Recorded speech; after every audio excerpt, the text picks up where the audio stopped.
Pernah kepikiran nggak kalau limbah-limbah yang sering kita temui sehari-hari ternyata bisa jadi produk yang bermanfaat? Dan bahkan ada yang bisa jadi produk yang bisa menghasilkan cuan,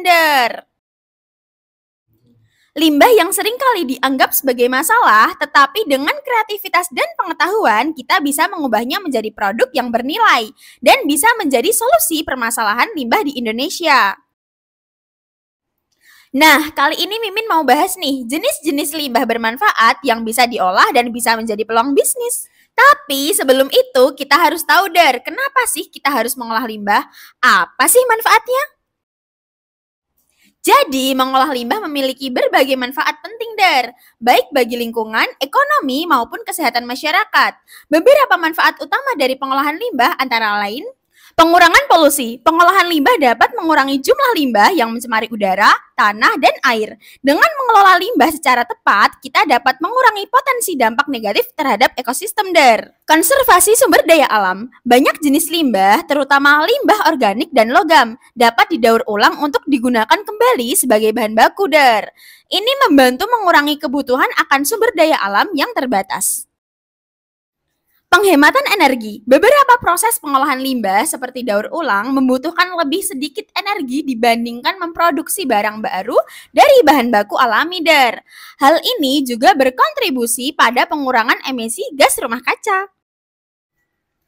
Penciptaan lapangan kerja. Pengelolaan limbah yang efisien menciptakan peluang pekerjaan dalam sektor daur ulang, pengolahan limbah, dan riset terkait, Dan ini bisa meningkatkan ekonomi lokal, Meningkatkan kesehatan masyarakat. Dengan mengelola limbah dengan baik, resiko penyakit yang dapat ditularkan melalui limbah yang tidak terkelola seperti vektor penyakit dapat diminimalkan, Mendukung prinsip ekonomi sirkular. Pengolahan limbah mendukung ekonomi sirkular, di mana bahan yang digunakan dalam produksi dapat diproses dan digunakan kembali, mengurangi pemborosan dan memperpanjang umur siklus hidup produk,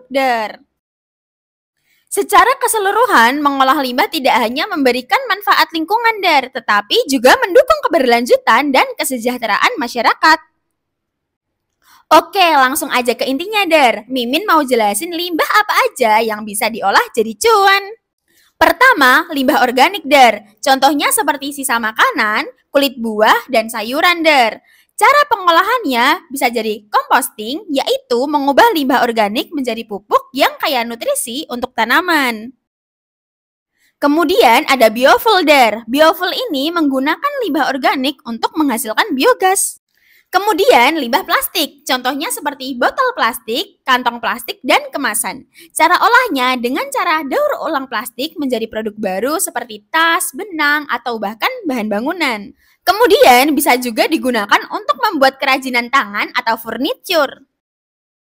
Kemudian limbah kertas, contohnya seperti koran bekas, kertas kemasan, dan dokumen tak terpakai.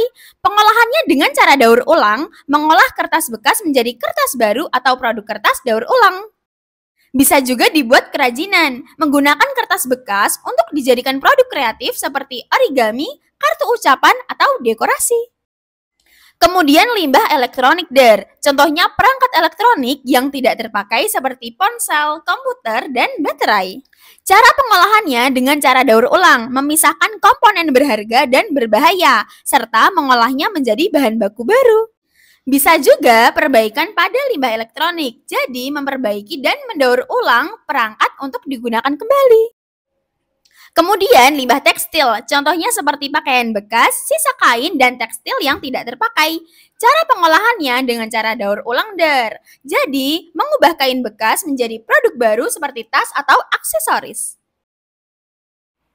Dan yang terakhir ini bisa ngehasilin ratusan juta loh, Limbah serabut kelapa yang biasanya dibuang atau dibakar ternyata memiliki potensi besar loh, untuk diolah menjadi berbagai produk ramah lingkungan.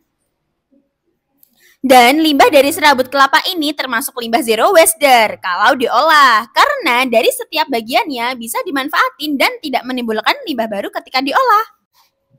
Nah, kalau di PT Binco, cara pengolahannya dengan cara diolah menjadi 3 produk, Koko Bristol, Koko Fiber, dan Koko Peat. Dan ketiga produk ini semuanya bisa dimanfaatin sebagai bahan dasar produk yang mempunyai nilai jual, Seperti Koko Bristol ini, Der. Kalau sudah jadi Koko Bristol kayak gini, Mimin biasanya beli di harga 14.000 per kilonya, Der. Asalkan sesuai dengan spesifikasi yang kami cari, Der.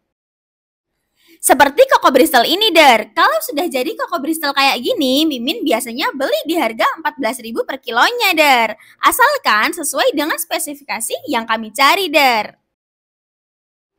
Koko Bristol ini biasanya dipakai menjadi bahan dasar pembuatan berbagai produk seperti jok mobil, matras, dan lain-lain. Proses pengolahan serabut kelapa menjadi Koko Bristol menunjukkan bagaimana bahan alami dapat diubah menjadi produk berkualitas tinggi yang berguna dan ramah lingkungan, Der. Dengan memanfaatkan serabut kelapa, kita tidak hanya menjadikan peluang bisnis, Der, tetapi juga turut berkontribusi dalam mengurangi limbah yang merusak lingkungan, Der.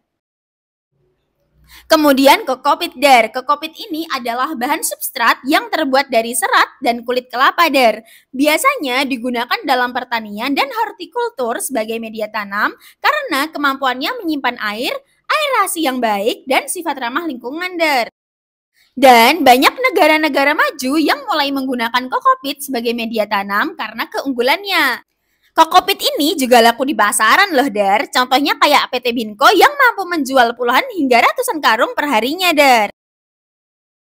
Kemudian Koko Fiber. Koko Fiber adalah serat yang dihasilkan dari kulit kelapa, Der, terutama dari bagian luar atau mesokarp atau serat yang lebih pendek dari Koko Bristol, Der. Serat ini digunakan dalam berbagai aplikasi, Der, seperti bahan baku untuk produk tekstil, karpet, dan jok, serta sebagai media tanam dalam pertanian. Koko Fiber terkenal karena kekuatannya, daya tahan, dan sifat alami yang ramah lingkungan. Bahkan Koko Fiber bisa dijadikan sebagai geotekstil yang digunakan dalam konstruksi untuk mencegah erosi tanah, Der. Penggunaan serabut kelapa ini tidak hanya membantu mengurangi limbah, tetapi juga menciptakan nilai ekonomi baru bagi masyarakat, Der, terutama di daerah pedesaan yang banyak menghasilkan kelapa. Jadi, pentingnya kesadaran akan limbah dan pengolahannya tidak hanya untuk lingkungan, tetapi juga untuk menciptakan peluang ekonomi, Der.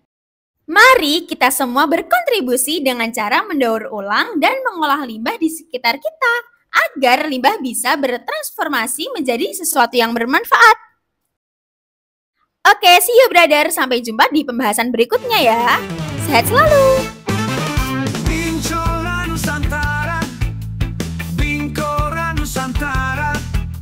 Budaya dan pesona memikat hati, menyatukan kita dalam keberagaman. Kita kuat bersama. Serabut kelapa jadi sumber daya pengembangan ekonomi masyarakat kita dengan semangat.